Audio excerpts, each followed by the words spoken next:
The lawyer slid one piece of paper across the table and called it a courtesy. The rest of the estate went to her husband's brothers and sisters, split evenly, spoken of in dollar figures. What went to Margaret Doyle was a name on a single line. The observatory, out past Hollow Ridge, condemned by the county and worth, in the lawyer's own words, less than the paper the will was printed on. Someone at the far end of the table laughed. Nobody stopped him. She had never seen the place. Her husband hadn't either, not since he was a boy. And he'd only ever described it as his Uncle Walter's folly, a rusted dome full of dead men's telescopes and dead men's debts. The family had a word for Walter, and they used it freely now that he was gone. Crank. Nobody was sad to be rid of the building. Nobody but Margaret thought to ask why, if it was truly worthless, Walter had guarded the key to it for 40 years and given it to no one. The drive out took longer than the map said it should. Pavement turned to gravel, gravel to hard dirt, and the fields closed in on both sides until the dome rose up out of the weeds like a knuckle bent wrong. Up close the neglect was total, boards gray and split, hinges bled orange with rust. And yet one window, low on the north wall, had been wiped clean. Someone had touched this place recently, and it hadn't been anyone in her husband's family. Beneath the floor of that dome was a hatch, sealed so long the steel had welded itself shut with rust, and behind that hatch was a room no one alive had been given reason to enter. What waited inside would not stay quiet for long. It would reach a lawyer's office in the county seat, a diner table where old men still spoke Walter Kessler's name with something like reverence, and eventually the same family that had laughed at the reading of the will. They had called the observatory worthless. They had called Walter a fool. Before the year was out, both of those words would come back to the people who spoke them, and they would not come back kindly. This is the story of what a widow found behind a rusted dome on County Road 9. And what an old man's 40 years of silence had been waiting, all along, to give away. The office of Halbert and Combs smelled like old carpet and burnt coffee, and Margaret Doyle sat in a chair that had been reupholstered so many times the seams showed through the fabric. 6 months had passed since the funeral, but grief still moved through her in slow waves, arriving without warning and leaving just as fast. She had worn her navy blazer, the only one she owned that still fit right, and she kept her hands folded in her lap so no one would see them shake. Across the table sat her husband's family, 4 of them, spaced out like they'd drawn straws for who had to sit closest to her. Nobody had offered her coffee. The lawyer, a heavy-set man named Dale Combs, who kept a photograph of his boat on the wall behind him, read the will in the flat voice of someone who had done this too many times to feel anything about it. The house in Dayton went to Carol, the older sister. The savings, what there was of it, split 3 ways among the siblings. A 1998 Ford pickup went to the youngest brother, Pete, who made a small, satisfied sound when he heard it. Margaret listened to each line and felt the room getting smaller, the way it does when you already know you are not the one anyone planned for. Then Combs turned a page and said her name. Margaret Doyle, he read, was to receive the property located at 4 County Road 9, Hollow Ridge, formerly belonging to Walter Kessler, along with all structures and contents therein. He said it the way a man reads a grocery list, no weight behind the words at all. For a moment, nobody in the room reacted, because nobody quite understood what he meant. And then Carol asked the question everyone was thinking.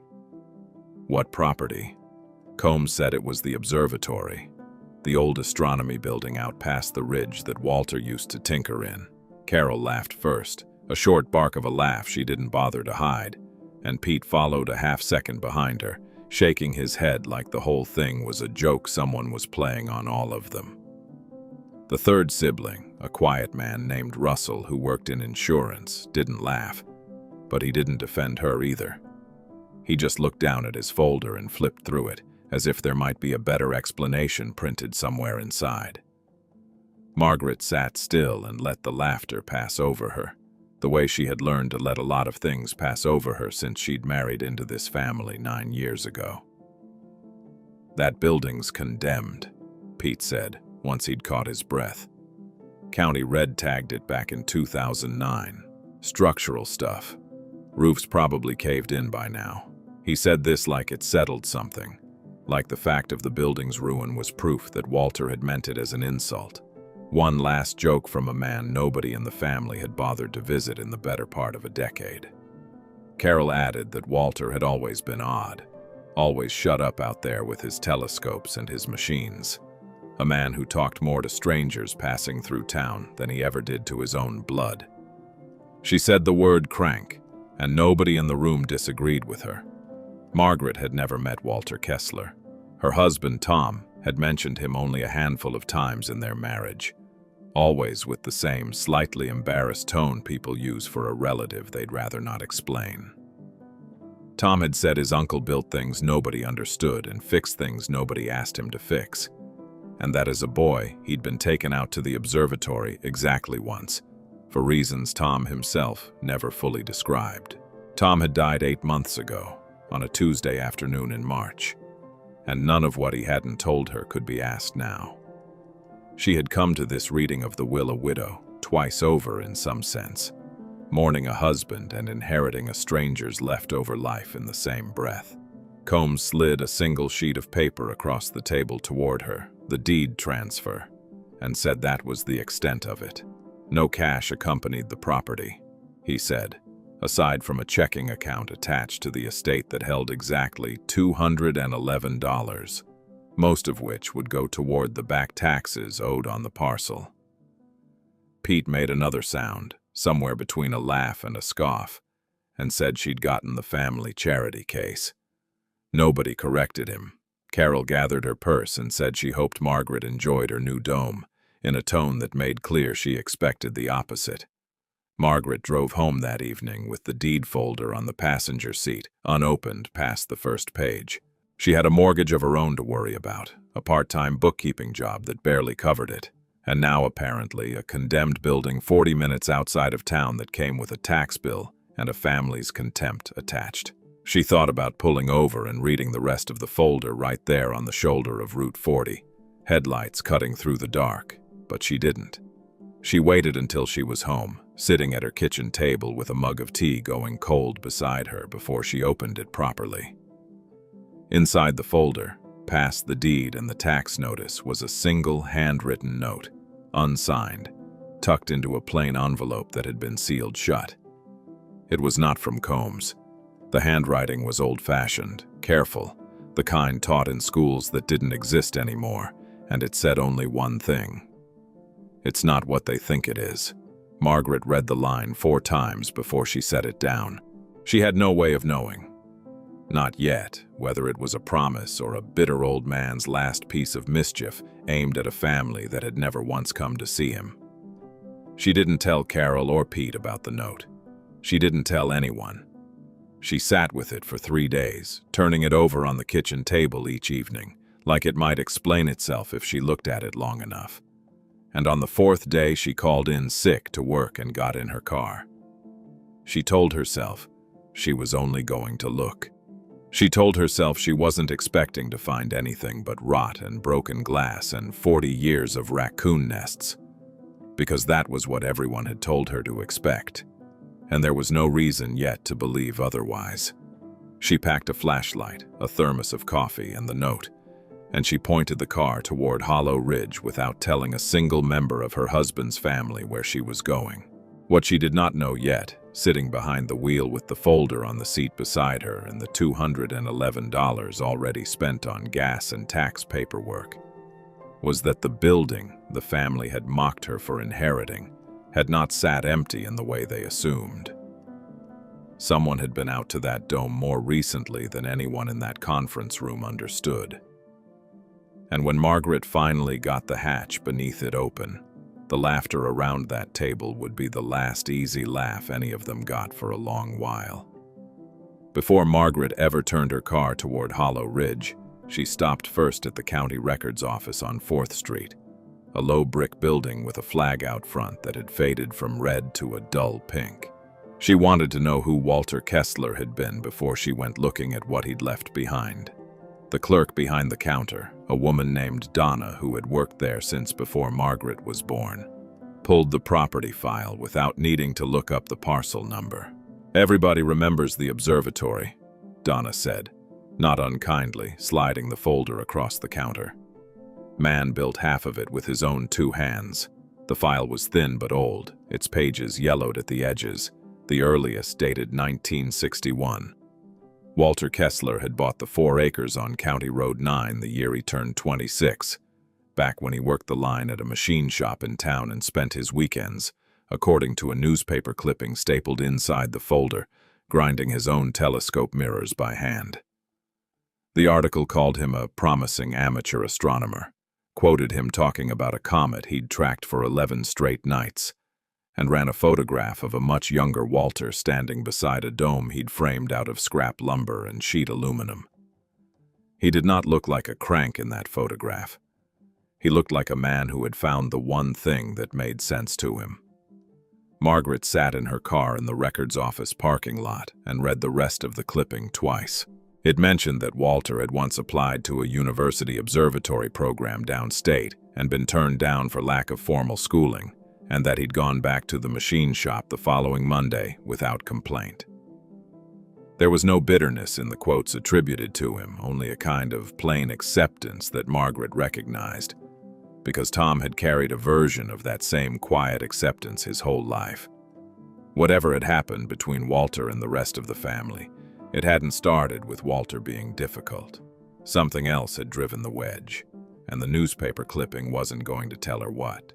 She drove from there to the probate attorney's office, not to see Combs again, but to ask him one direct question before she committed a full day to driving out to the property.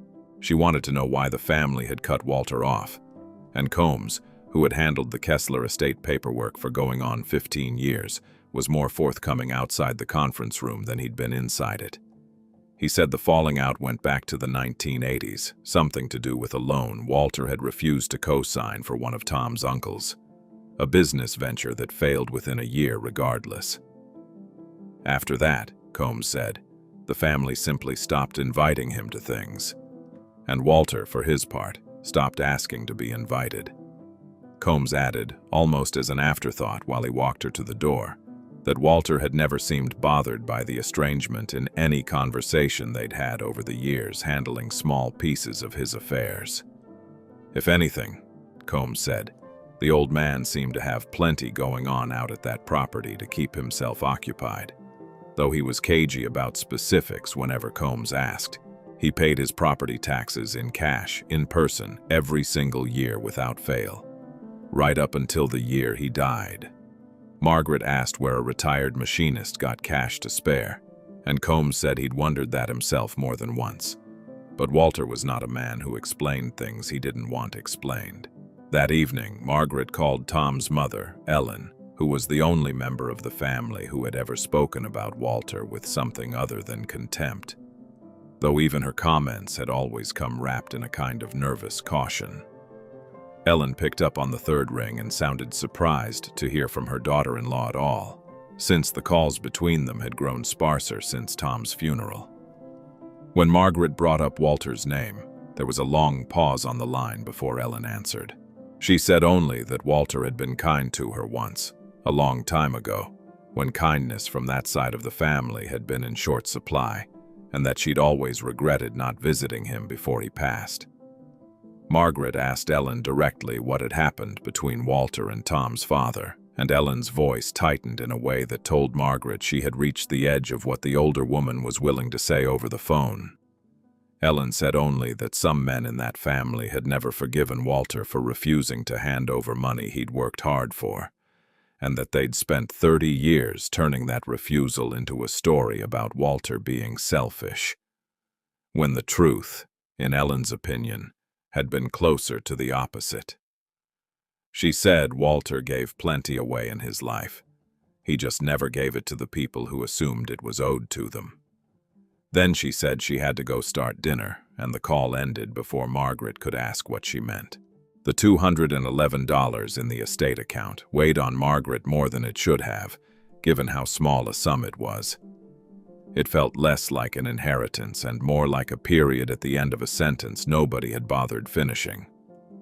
She sat with her bookkeeping ledgers that night, the ones from her part-time job spread across the kitchen table, and found herself doing the same thing to Walter's life that she did to a client's tangled accounts, looking for the number that didn't add up, the entry that explained everything else once you found it.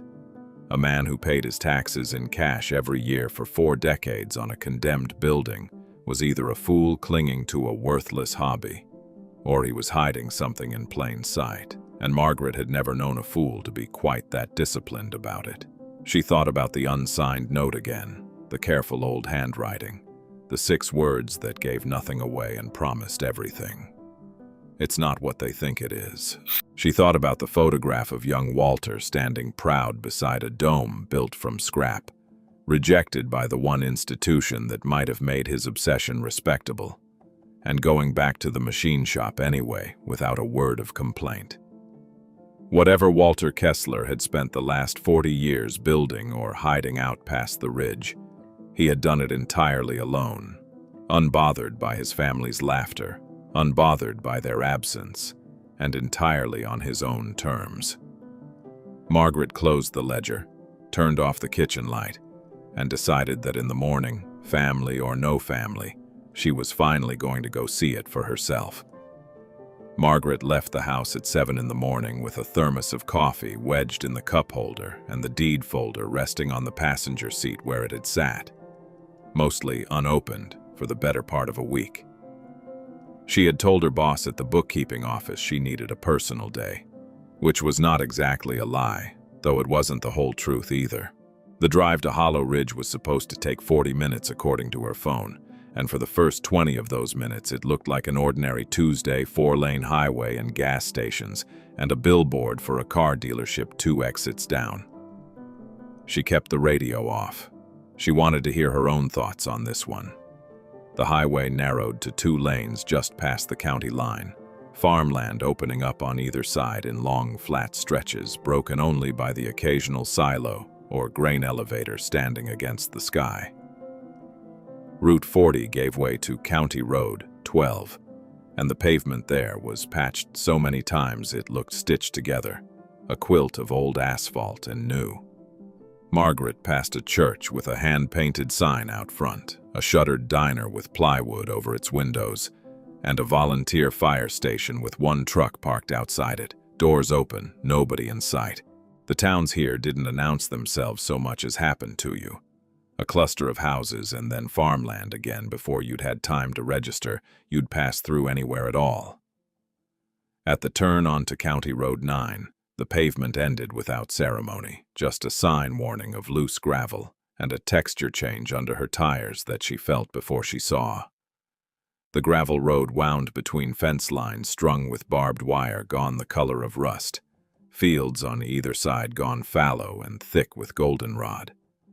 She passed one farmhouse, its porch sagging at one corner, a dog watching her car from the yard without bothering to bark. The road narrowed further as it went, trees crowding in closer on both sides, branches meeting overhead in places to cut the morning light into moving pieces on her windshield. 2 miles past the farmhouse, the gravel thinned out into hard-packed dirt, and Margaret slowed the car to a crawl, worried less about her tires now than about the ruts carved deep by trucks that had come through after a rain. The world had been closing in around her for the better part of 20 minutes. Fields giving way to trees, trees giving way to a kind of hush she hadn't expected this close to a town with a working post office. Her phone had lost signal somewhere around the farmhouse, the little bars blinking out one by one like a countdown. She almost turned back twice. Both times, she thought of the unsigned note in her jacket pocket and kept driving. The dome appeared before the rest of the building did, rising up over a stand of sumac and dead corn stalks like something surfacing out of water. It had been white once. She could tell that much from the patches that hadn't gone to rust. a hemisphere of riveted metal panels sitting atop a square base built from cinder block and old brick. Weeds had grown up chest-high around the foundation, and a section of gutter hung loose from the roofline, swinging faintly though there was no wind to speak of. Margaret parked the car on what passed for a gravel turnout and sat behind the wheel for a full minute before she made herself get out. Up close, the neglect was worse than the photograph in the county file had prepared her for. The wooden door on the east side of the building had swollen and split along its lower edge, the paint gone to gray flakes that came away at the lightest touch. Windows along the base were either boarded over or broken outright, one frame holding nothing but a jagged crown of glass around its edges. A rusted wheelbarrow lay on its side near the foundation, half swallowed by a blackberry bramble that had clearly had years, not months, to establish itself. Everything about the building said the same thing the family had said at the reading of the will. Nobody has cared about this place in a very long time, except for one window. Margaret noticed it only because the morning sun caught it wrong, a flash of clean glass among all the grime, and she stopped walking and turned back to look at it properly. It sat low on the north wall of the building, no more than 2 feet off the ground, the kind of small utility window you'd expect to light a crawl space or a root cellar, rather than anything a person spent time in. Every other pane on the building wore a film of dust thick enough to write your name in. This one was wiped clean, streak marks still visible where a cloth had passed over the glass, recently enough that no fresh dust had settled back into them. She crouched down in front of it, knees sinking slightly into soft ground, and cupped her hands against the glass to block the glare. Inside she could make out very little, just shapes in shadow. A workbench maybe. The outline of something tall and narrow that might have been a cabinet or might have been nothing at all. But the fact of the clean glass sat with her more than anything she could or couldn't see through it. Someone had been here. Not 40 years ago. Not when Walter was still alive to do the wiping himself. But recently. Deliberately. And for reasons that had nothing to do with sentiment for a dead man's junk. Margaret stood back up, brushed the dirt from her knees and looked at the building whole again.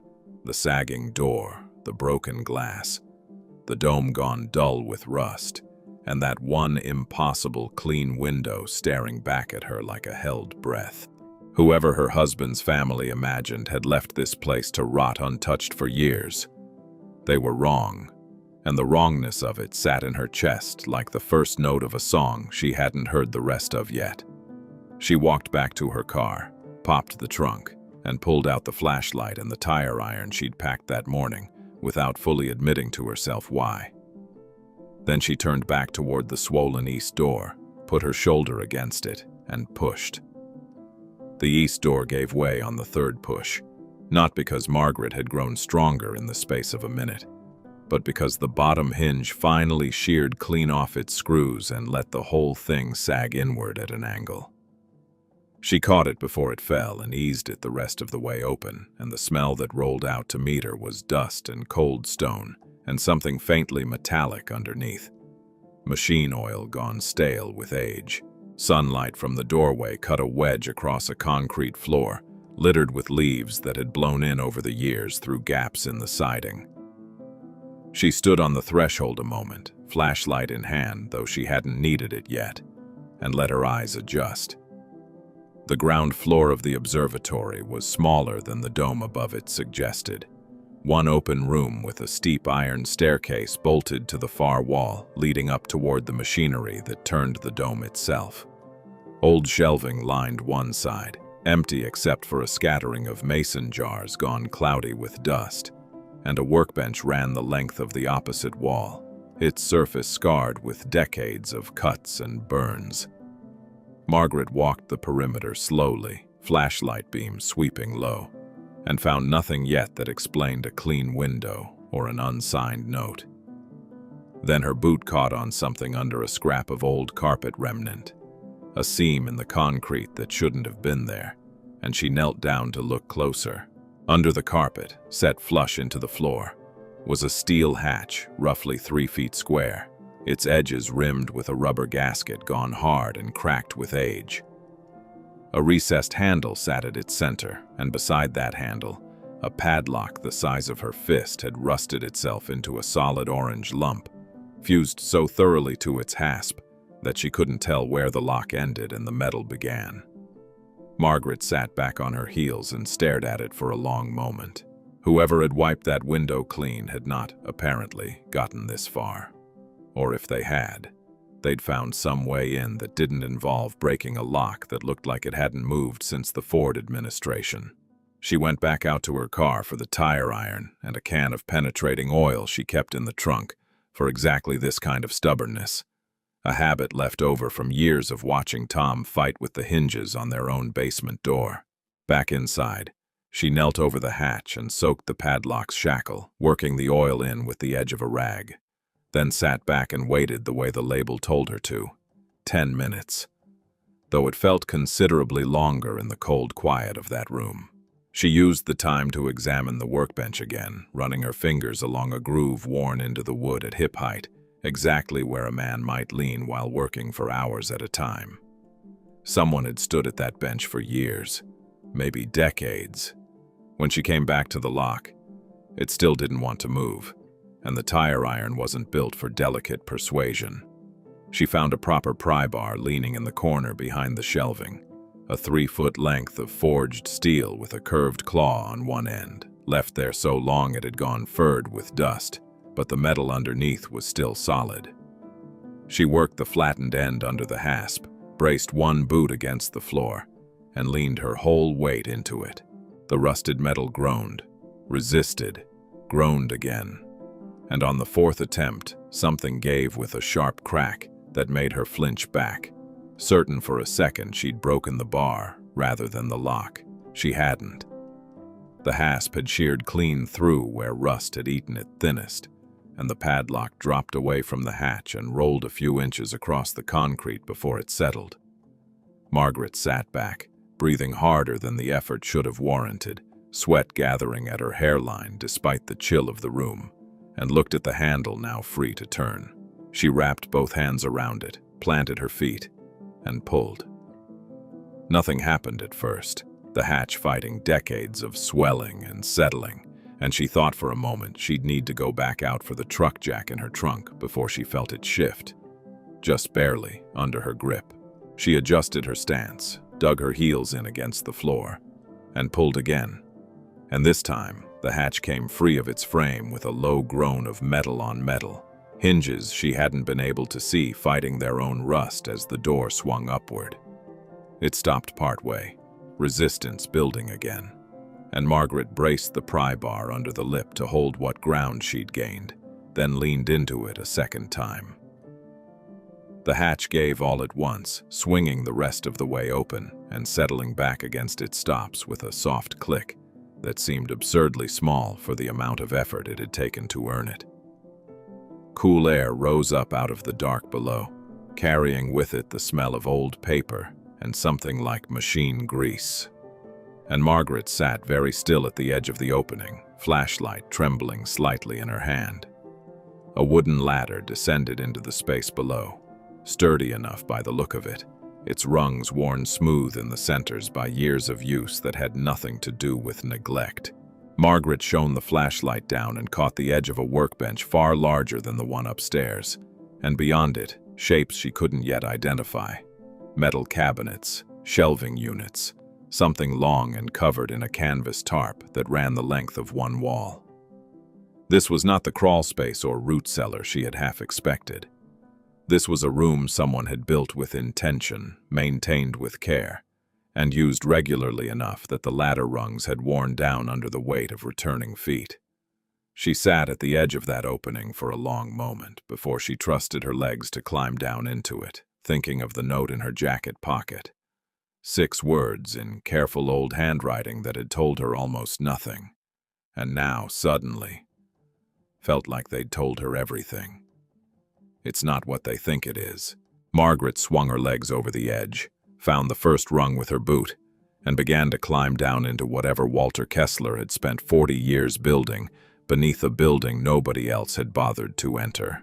Above her, The wedge of daylight from the broken east door narrowed to almost nothing as she descended, and the cold, careful quiet of the room below rose up to meet her. The workshop below the observatory turned out to be larger than Margaret's flashlight beam could take in all at once, so she worked it in sections, the way she'd learned to work through a client's disorganized ledger, one column at a time. A long workbench ran the length of the far wall, fitted with a vise bolted at one end, and a pegboard above it hung with tools she didn't have names for, hooks empty in places where something had clearly been removed and never returned. A metal lathe sat under the canvas tarp she'd seen from the ladder, its bed and chuck still faintly oiled, protected from rust in a way nothing upstairs had been. Wooden cabinets lined the near wall, drawers labeled in Walter's careful handwriting, gauges, fittings, bearings, in categories that made sense only once you understood the mind behind them. She spent nearly an hour down there before she heard the truck.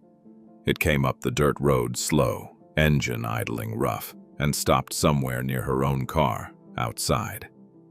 Margaret climbed back up the ladder and out through the hatch, heart going faster than she wanted to admit, and found an old man standing in the doorway of the observatory with the low sun behind him, silhouetted so she couldn't make out his face until he stepped inside. He was maybe 75, built thick through the shoulders in the way of men who'd spent a lifetime lifting things they shouldn't have, wearing a canvas jacket gone soft with age and a Carhartt cap pushed back off his forehead. He introduced himself as Earl Whitfield, said he'd known Walter going on 50 years, and that he'd seen her car turn up the road from his own place, a half-mile back through the trees. Margaret asked how he'd known to come check, and Earl said simply that nobody had turned up that road in the 2 years since Walter died, not once, and he'd figured it was worth walking over to see who finally had. He didn't ask her name. He seemed to already know it, or to have guessed close enough that the details didn't matter yet. Margaret told him she was Tom's widow, and something shifted in Earl's face at that. Not quite a smile, more a kind of quiet recognition. He said Walter had spoken of Tom exactly once in all the years Earl had known him, and it hadn't been the way the rest of the family spoke of Walter. He said Walter had called Tom a decent kid caught in an indecent family, and left it there. The way Walter left most things, without further explanation. Margaret found herself oddly moved by that, a stranger's second-hand memory of a man she'd never met vouching for a husband she'd buried 8 months earlier. Earl walked the ground floor slowly, running a hand along the workbench the same way Margaret had. And when she mentioned the hatch and the workshop below, he nodded like he'd expected as much rather than acted surprised. He said Walter had built that lower room himself in the early 70s, poured the concrete by hand over 2 summers, and that very few people in Hollow Ridge had ever been invited down into it. Margaret asked carefully whether Earl had been one of them, and he said yes, more times than he could count, though he was quick to add that what Walter kept down there wasn't treasure, it was work. 40 years of it. She showed him the clean window on the north wall, and Earl's jaw tightened slightly before he answered. He admitted he'd wiped it himself 3 weeks earlier, on the 2nd anniversary of Walter's death, a habit he said he couldn't quite explain even to himself. He came out to the property every so often, he said, not to take anything, just to sit a while and make sure the place hadn't fallen in on itself entirely. Margaret asked why nobody in the family had ever mentioned an Earl Whitfield, and the old man gave a short laugh with no real humor in it.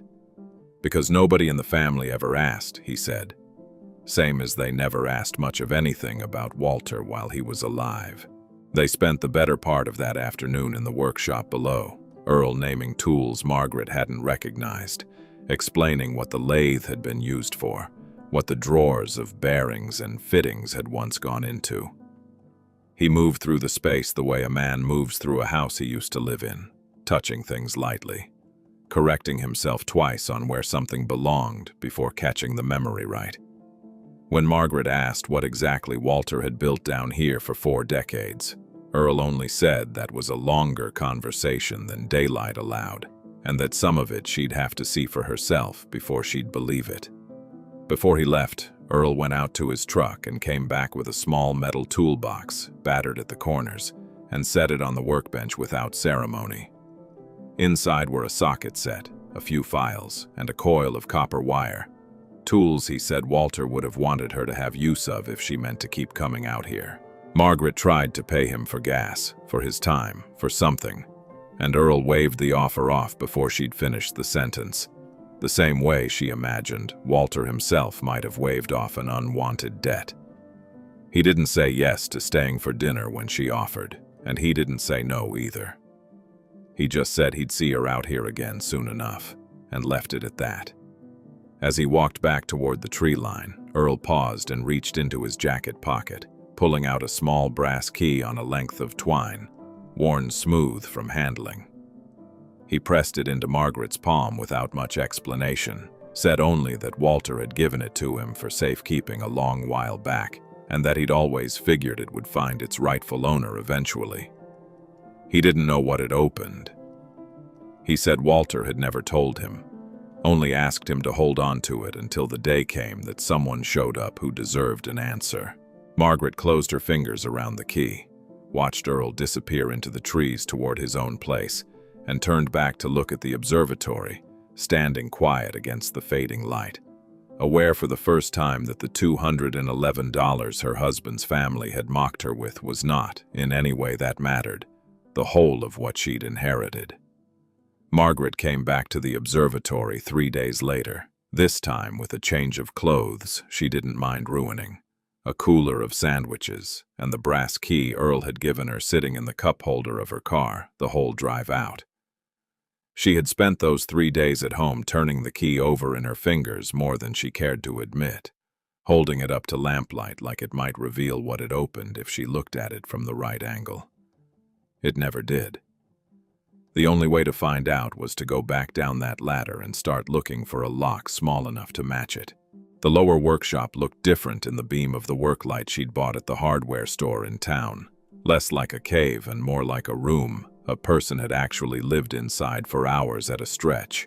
She went through the cabinets methodically, drawer by drawer, cataloging bearings and fittings and coils of wire the way she'd catalog line items in a ledger, and found nothing that the small key would fit until she reached the far wall behind the lathe. There, a section of paneling looked subtly wrong to her, the wood grain running a half-inch out of alignment with the boards around it, a seam so fine she might have walked past it a dozen times without noticing. She pressed against the panel and it gave slightly, hinged on one side though there was no visible hinge, and behind it sat a shallow recess built directly into the block wall. Inside the recess was a fireproof strongbox, government green, the kind sold at hardware stores for people who wanted to protect deeds and insurance papers from house fires. A small brass lock sat at its latch, and Margaret's hands were shaking badly enough that it took her 2 tries to get the key seated properly. It turned with a soft, satisfying click, and the lid came up on hinges that Walter, true to form, had kept oiled even for a box he likely opened only a handful of times a year. The first thing she found inside was a manila folder of documents, official-looking, with the seal of the United States Patent Office stamped across the top page. She sat back on the concrete floor and read through them slowly, page by page, and understood after the 3rd page that Walter Kessler had held 2 separate patents, one for a modified gear assembly used in irrigation equipment, filed in 1979, and another for a small mechanical component that, according to the paperwork, had been licensed for over 2 decades to a farm equipment manufacturer out of Illinois. Royalty statements were clipped behind the patents, modest sums, a few $100s a quarter in the early years, climbing steadily as the parts found wider use. Beneath the folder sat a bank envelope, thick and slightly warped from years of sitting sealed, and inside it, Margaret found a stack of savings bonds, bundled with a rubber band gone brittle with age, along with a smaller stack of cash bound the same way. She counted it twice at the workbench upstairs, in better light, hands still not entirely steady. and arrived both times at the same total. $61,400 in bonds purchased across 3 decades and cash saved a little at a time. Exactly the kind of quiet accumulation a man makes when he has no intention of spending it on himself and no one he trusts yet to spend it on someone else. She thought of the $211 in the estate's checking account, the sum the family had laughed about at the reading of the will, and understood now that it had never been the whole of what Walter left behind.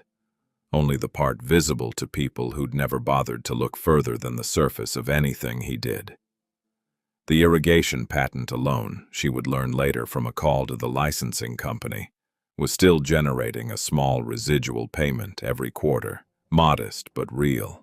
Money that had simply been accumulating in an account nobody in the family had known to ask about, because nobody had ever asked Walter about anything at all.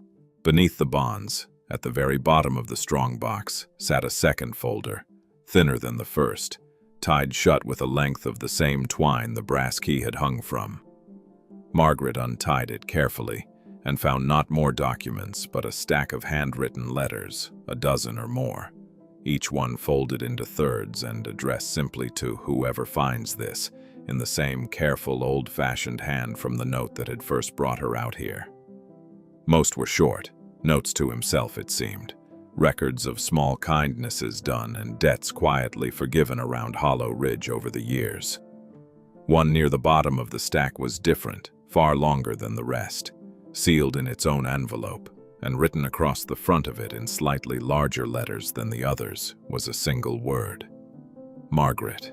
She held that envelope for a long time without opening it, sitting on an overturned bucket in the workshop with the strongbox open beside her and the last of the afternoon light coming down through the hatch above. She had come out here expecting rotten raccoon nests, the worthless leftovers of a family joke. And instead she had found 2 patents, $61,400 and a letter from a man she'd never met, written and sealed for her specifically, at some point before he'd had any way of knowing she would be the one to inherit any of it.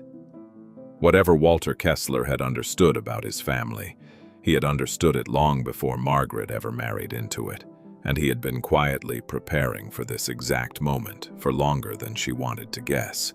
She carried the letter up the ladder into the fading daylight, past the workbench and the empty mason jars and the pegboard of borrowed tools, and out through the swollen east door to sit on the observatory's concrete step. The dome rose up behind her, dented and rusted and still standing after everything. And somewhere down the dirt road, a dog barked twice and went quiet. Margaret turned the envelope over once in her hands, ran her thumb along the sealed edge, and finally broke it open. The paper inside the envelope had gone soft at the folds, handled perhaps once or twice since it was written, and the ink had faded from black to a dark brown that made Margaret lean closer to the dying light to read it. It was dated at the top, June the 3rd, 2014, nearly 8 years before Walter died, which meant he had written it not in the fear of an ending nearby, but simply because he'd decided, one evening, that the time had come to put certain things down on paper while he still could. She read the date twice before she let her eyes drop to the first line, aware that whatever came next had been waiting for her specifically for the better part of a decade. "Dear Margaret," it began, "though we have not met, and there's a fair chance we never will. I am writing this on the assumption that you married my nephew Tom, a boy I only saw grow up in pieces at a distance on account of choices his father made and choices I made in answer to them. I want you to know before anything else that whatever they told you about me was likely half true and entirely unkind, and that both of those things can be so at the same time. I was a difficult man to love easily. I never once regretted being one." The letter went on to explain in plain, unhurried sentences what Combs and Ellen had each given her only pieces of. In 1983, Walter's brother, Tom's father, had asked him to co-sign a loan for a hardware store venture that Walter, from long experience watching the man handle money, believed would fail within the year. He refused. Not out of spite, he wrote. but because he had already watched that same brother lose 2 prior ventures on borrowed money that other people had to make good on. The family took his refusal as proof of selfishness, and once that story took hold, Walter found it easier to let them believe it than to spend the rest of his life arguing against a version of himself they preferred. He wrote about the observatory next, about buying the land at 26 with money saved from the machine shop, about grinding his first mirror by hand over 1 whole winter in his mother's garage before he had anywhere else to put it. He wrote about being turned down for the university program, downstate, and about how the rejection letter had sat on his kitchen table for exactly 1 week before he decided the university's opinion of him mattered a good deal less than his own continued interest in the stars. "If they will not have me," he wrote, "I will simply have this instead, and no one will ever again get to decide whether it counts." Margaret paused at that line, sitting on the concrete step with the dome rising dark behind her, and pressed the letter briefly against her chest before she kept reading. "Before you go further," she thought, "if you have found something worth staying up late for in a story like this one, it costs nothing to subscribe, and it helps stories like Walter's find the people who need to hear them." She folded that thought away as quickly as it came, the way a narrator sets aside a small aside before returning to the matter at hand, and let her eyes drop back to the page. The letter's middle pages turned to the patents, the irrigation gear assembly he'd designed almost by accident while repairing his neighbor's equipment for free one summer, and the modest royalties that had followed him quietly for over 20 years. He wrote that he'd never needed the money for himself, having no family he was close to, and no taste for anything beyond coffee, gasoline, and replacement parts. So he had simply let it accumulate, a little at a time, without any clear plan for where it would eventually go.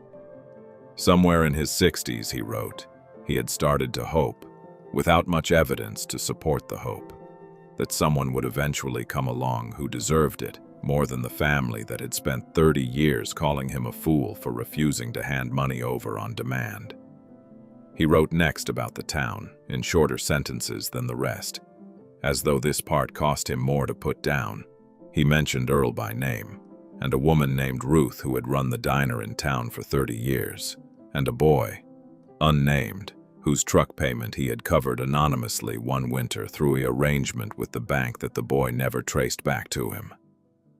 There were more names after that, more small debts quietly settled, more mortgages and medical bills paid down a little at a time through channels Walter had gone to some trouble to keep untraceable. He wrote that none of it had ever been about being thanked. It had only ever been about being useful to people who would have done the same for him, had their positions been reversed. The last page turned to Margaret directly, and here his handwriting slowed, the letters more deliberate, as though he had written this section more than once before he was satisfied with it. He wrote that he did not know what kind of woman his nephew had married, only that Tom had once, as a boy of maybe 12, been the single member of that family to ask Walter a genuine question about the stars instead of a polite one meant to end the conversation quickly. Walter had held on to that memory for decades, he wrote, and had decided, without ever meeting her, that whoever loved a boy capable of asking a question like that deserved more from this family than the $211 they no doubt intended to leave her. He closed the letter without ceremony, the way he seemed to close most things. He wrote that the observatory, the patents, the money, and whatever else she found down in that workshop were hers now, not as an apology to a family that had wronged him, but as a plain transfer from one person willing to do the work to another. He signed it Walter Kessler, and beneath the signature, in slightly smaller writing, added a single line that Margaret would carry with her for the rest of what came next. "Take care of the place," he wrote, "and it will take care of whoever needs it after you, same as it did for me." Margaret sat on the step a long while after she finished reading, the letter resting in her lap, the dome behind her holding its silence against the coming dark, and did not cry so much as breathe out, slow and complete, for what felt like the first time in 8 months. Word traveled faster than Margaret expected, given how few people she'd told. She had mentioned the patents to Combs only in passing, in a phone call about updating the estate paperwork. And within 2 weeks, a man showed up at her house on a Saturday morning, driving a clean black truck with a magnetic sign on the door, reading Prater, Land and Development. He introduced himself as Dale Prater, shook her hand a beat too long, and said he represented some interested parties who wanted to make her a fair offer on the Hollow Ridge property before she went to the trouble of fixing it up herself. Margaret asked which interested parties, already suspecting the answer before Prater gave it. He said, with a small smile that didn't reach his eyes, that he'd been retained by members of the Kessler family who felt the property should have gone through proper channels rather than sitting with someone outside the bloodline. He didn't say Carol's name or Pete's, but he didn't need to. Margaret stood in her own doorway, arms crossed, and told him the will had already gone through probate and the property was legally hers. Prater nodded like he'd expected that response and said probate could always be revisited, given the right grounds. He named a figure for the land, $40,000, delivered in the same calm tone a man might use to quote the price of a used truck. And Margaret didn't need Earl's guidance to know it was low, given what she'd already learned about the patents and the money still in that strongbox.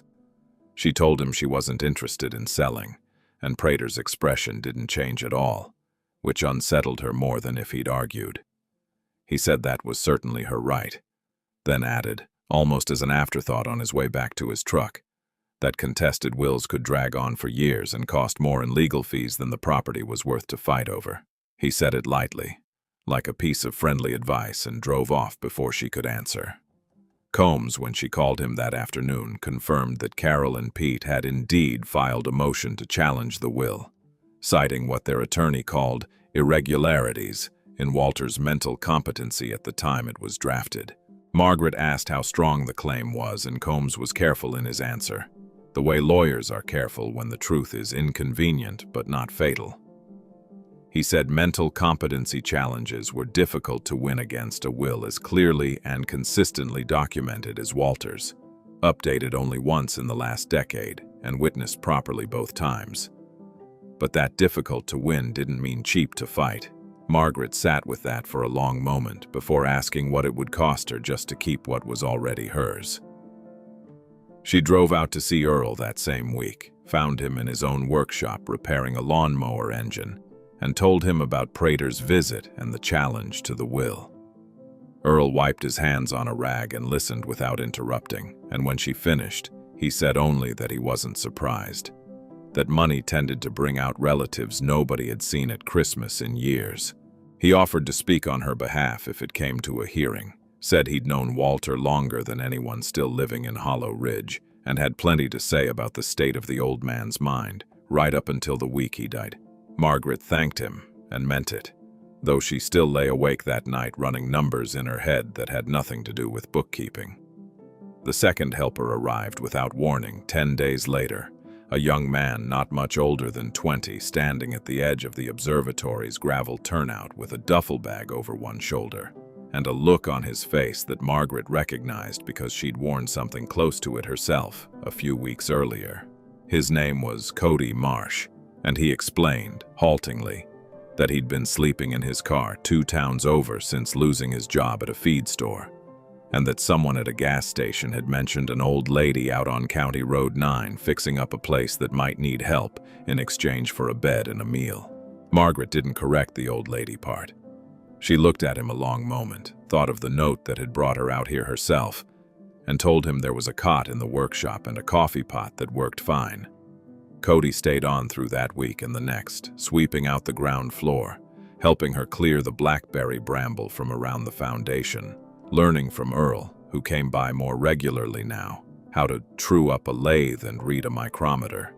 He didn't ask about the family dispute, and Margaret didn't volunteer it, though he must have overheard pieces of it during phone calls with Combs that she took standing on the observatory's front step.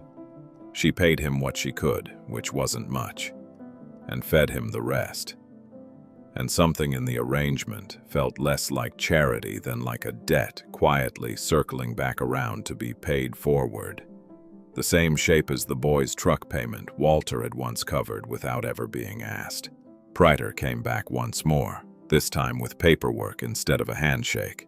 An offer raised to $55,000 alongside a formal notice that the challenge to the will had been filed with the county court and a hearing date set for 6 weeks out. He stood in the observatory's doorway this time, glancing past Margaret at Cody working near the foundation, and said it would be a shame for a young widow to spend her uncle-in-law's whole legacy on lawyers before the family even got their day in front of a judge. Margaret told him, evenly, that she'd see him at the hearing, and Prater studied her for a moment longer than the exchange required before he nodded, folded the paperwork back into his jacket, and left without another word. He didn't say the word threat, and he didn't need to. The soft, low weight of it sat in the gravel turnout long after his truck had disappeared back down the dirt road toward the highway. The hearing was held on a Thursday morning in the county courthouse, a squat limestone building on the square that Margaret had passed 100 times without ever expecting to walk through its doors. Carol and Pete sat on one side of the aisle with their attorney, a younger man in a gray suit who kept checking his phone under the table. And Dale Prater sat 2 rows behind them, arms crossed, watching the proceedings the way a man watches an investment. Margaret sat with Combs, and behind her, in a row that had filled up more than she expected, sat Earl in a collared shirt she'd never seen him wear, and Cody beside him, and a handful of faces from town she didn't yet recognize by name. The siblings' attorney opened by arguing that Walter Kessler had been an isolated, eccentric man of diminished social contact in his final years, the kind of language meant to suggest a mind gone soft with loneliness, and that the will favoring a niece-in-law he had never even met should be viewed with suspicion on those grounds alone. Combs, in response, called Earl to the stand first, and Earl spoke plainly, the way he did about everything, describing visits to Walter as recently as the month before he died, conversations about patent renewals and property taxes, and the exact torque specification for a bearing housing, none of it the talk of a man losing his grip on the world. The judge, an older woman with reading glasses pushed up into gray hair, made a note and did not look particularly moved either way. What turned the room came next, and came from a direction Margaret hadn't fully anticipated. A woman named Ruth Ann Deacon, who had run the Hollow Ridge Diner for over 30 years, stood up from the gallery when Combs asked if anyone present wished to speak to Walter's character, and the judge allowed it. Ruth Ann said that in 1998, when her husband's heart surgery had put them behind on the diner's mortgage, an anonymous payment through the bank had caught them current again, and that she'd only learned 2 years ago, from Earl, whose name it had actually been behind. She wasn't the only one. One by one, over the better part of an hour, 5 more people rose from that gallery. A man whose son's college tuition gap had been quietly closed. A widow whose furnace had been replaced the winter after her husband died. A young mechanic whose truck payment Walter had covered anonymously through the bank the same way Walter had written about in his letter. Margaret watched Carol's face change as the testimonies stacked up, watched the polite disbelief curdle slowly into something closer to shame, though nobody in that family said a word out loud. Prater, sitting 2 rows back, had gone very still, his arms still crossed but his jaw set differently now. A man recalculating the odds on an investment that had suddenly gotten far more complicated than a rusted dome and a stack of paperwork. The judge, for her part, listened to every single testimony without interrupting, and when the last one finished, she removed her reading glasses and said she saw nothing in front of her resembling diminished capacity. Only a man who had spent his final decades quietly and deliberately caring for people who had no idea where the help was coming from. The challenge to the will was dismissed within the hour. Carol left the courthouse without speaking to Margaret at all, and Pete managed only a short nod on his way out the door, which was, Margaret understood, likely the closest either of them would ever come to an apology. Prater lingered a moment longer in the hallway, and when Margaret passed him, he said, in a voice with none of its earlier smoothness left in it, that he supposed the $55,000 offer was off the table now. Margaret said it had never really been on the table to begin with, and Prater studied her for a beat, nodded once, and walked out to his truck without the paperwork he'd carried in with him. 3 weeks later, on a Saturday in October, Earl and Cody and 4 men from town Margaret had met only briefly at the hearing, showed up at the observatory with ladders and lumber and a new roll of aluminum flashing. And by the end of that day, the swollen east door hung true on new hinges, and the worst of the roof leaks had been patched. Margaret used a portion of the $61,400 to cover materials, and nothing more, insisting on paying every man there for his time, a habit Earl noted, with a small approving nod, that Walter himself would have appreciated more than he ever let on. She kept the patent royalties coming in each quarter set aside untouched, a fund she had already started thinking of, without quite deciding to, as something other than her own. By the following spring, the ground floor of the observatory had become a workshop open 2 evenings a week to anyone in Hollow Ridge who needed a hand fixing a lawnmower, rewiring a lamp, or learning to use a lathe properly. Earl teaching most Tuesdays, and Margaret keeping the books the way she'd once kept books for strangers' businesses in an office 40 minutes away. Cody stayed on through the winter, then found steady work at a machine shop 2 towns over on Earl's recommendation, and left in March with a handshake and a promise to come back for Tuesday nights whenever his schedule allowed. Margaret didn't call it charity. She had learned mostly from a dead man's letter that the word people reached for mattered less than whether the help ever asked anything back. On an evening in late October, a year almost exactly from the hearing, Margaret sat on the observatory's concrete step with a cup of coffee going lukewarm in her hands, watching the sky do the slow work of turning from orange to a deep, settled blue above the dome's patched and gleaming panels. Down the dirt road, headlights swung into view, slow and uncertain, the way a car moves when the driver isn't sure they've found the right address. And Margaret set her coffee down on the step beside her and stood up to see who it was. She thought, without any particular drama attached to the thought, that a place worth keeping was a place that kept finding new people to keep.